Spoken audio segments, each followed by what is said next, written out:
German പള്ളിയിലെ നോമ്പ് തുറ. അപ്പൊ കഴിഞ്ഞ ദിവസങ്ങളിൽ എന്റെ വീഡിയോസിൽ ഞാൻ പറഞ്ഞിട്ടുണ്ടായിരുന്നു. നമ്മൾ ഇടയ്ക്കൊക്കെ നോമ്പ് തുറക്കാൻ പള്ളിയിൽ പോവലുണ്ടെന്ന്. അപ്പം നാട്ടിൽ നിന്ന് കുറച്ച് പേര് എനിക്ക് ടെക്സ്റ്റ് ചെയ്തിട്ടുണ്ടായി. നമ്മൾ ലേഡീസിന് കയറാൻ പറ്റുമോ എന്നൊക്കെ ചോദിച്ചിട്ട്. കാരണം നമ്മുടെ നാട്ടിൽ അങ്ങനെ ഒരു സമ്പ്രദായം ഇല്ലല്ലോ. എനിക്കും ആദ്യമേ ഒരു ആശ്ചര്യമൊക്കെ ആയിരുന്നു. അപ്പൊ ഇവിടെ നമുക്ക് പള്ളിയിൽ പോകാൻ പറ്റും. ലേഡീസിനും ജെന്റ്സിനുമായിട്ട് അവർ സെപ്പറേറ്റ് സ്പേസസ് അറേഞ്ച് ചെയ്തിട്ടുണ്ട്. ലേഡീസിനാണെന്നുണ്ടെങ്കിൽ നമുക്ക് നിസ്കരിക്കാം, നോമ്പ് തുറക്കാനും ഫുഡ് കഴിക്കാനും ഉള്ള എല്ലാ സൗകര്യങ്ങളും അവർ സെപ്പറേറ്റ് ചെയ്തിട്ടുണ്ട്. വ്യത്യസ്തമായ രാജ്യങ്ങളിൽ നിന്നുള്ള ഒരുപാട് പേര് നോമ്പ് തുറക്കാൻ വരുന്നുണ്ട് കേട്ടോ എല്ലാ ദിവസവും. അപ്പം ഡിഫറെന്റ് കൾച്ചർ ആണെങ്കിലും ലാംഗ്വേജ് ഡിഫറെന്റ് ആണ്.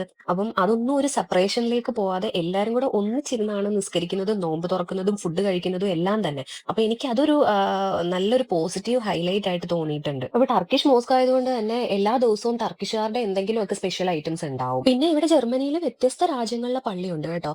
ടർക്കിഷ്, ബംഗ്ലാദേശി, പാകിസ്ഥാൻ പള്ളി, എല്ലാ പള്ളികളും ഉണ്ട്. അപ്പൊ ഞങ്ങൾ യൂഷ്വലി ടർക്കിഷ് പള്ളിയിലേക്കാണ് കേട്ടോ പോവല്. കാരണം ഞങ്ങളുടെ അപ്പാർട്ട്മെന്റിൽ നിന്ന് ആക്സസിബിലിറ്റി പറ്റുന്ന ഒരു ടർക്കിഷ് പള്ളിയിലേക്കാണ്. അതെനിക്ക് തോന്നുന്നു കുറച്ച് ഫേമസ് ആയിട്ടുള്ള ടർക്കിഷ് പള്ളിയാണ് കേട്ടോ ബെർലിനിലെ.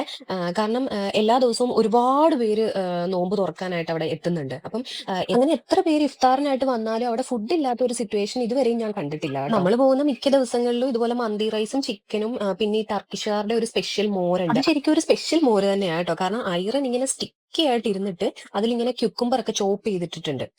പിന്നെ ഇവർക്കൊരു സ്പെഷ്യൽ സാലഡ് ഉണ്ട്. ഈ സാലഡിൽ ഇവർ എല്ലാ ലീഫി വെജിറ്റബിൾസും ടൊമാറ്റോയും ക്യൂക്കുംബറും എല്ലാം ഇടും. അത് കൂടാതെ ഇവരുടെ എന്തോ ഒരു യുണീക്ക് സോസ് ഇവർ ഇതിൽ ചേർക്കുന്നുണ്ട്. ഇഫ്താറിന് ചെല്ലുമ്പോൾ ഇവരുടെ സാലഡ് കഴിക്കുമ്പോൾ ആ ഒരു സ്പെഷ്യൽ ടേസ്റ്റ് എനിക്ക് എടുത്തു നിൽക്കാറുണ്ട് കേട്ടോ.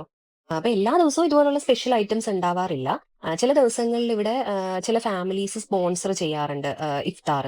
അപ്പൊ ആ ദിവസങ്ങളിൽ ഇതുപോലെ മട്ടൻ മന്തി, ടർക്കിഷുകാരുടെ എന്തെങ്കിലുമൊക്കെ സ്പെഷ്യൽ സ്വീറ്റ്സ്, അവരുടെ സ്പെഷ്യൽ ആയിട്ടുള്ള ഡിഷസ് ഒക്കെ ഉണ്ടാവാറുണ്ട്. ഇഫ്താർ സ്പോൺസർഷിപ്പ് ഇല്ലാത്ത ദിവസങ്ങളിലാണെങ്കിൽ നോർമൽ മന്തി റൈസും ചിക്കനും ഐറനും ഉണ്ടാവും. പിന്നെ ഞങ്ങൾ ഒരു ദിവസം ബംഗ്ലാദേശി പള്ളി പോയി നോക്കിയിട്ടുണ്ടായിരുന്നേ, അവരുടെ ഡിഷിന്റെ ടേസ്റ്റ് ഒന്ന് അറിയാനായിട്ട്.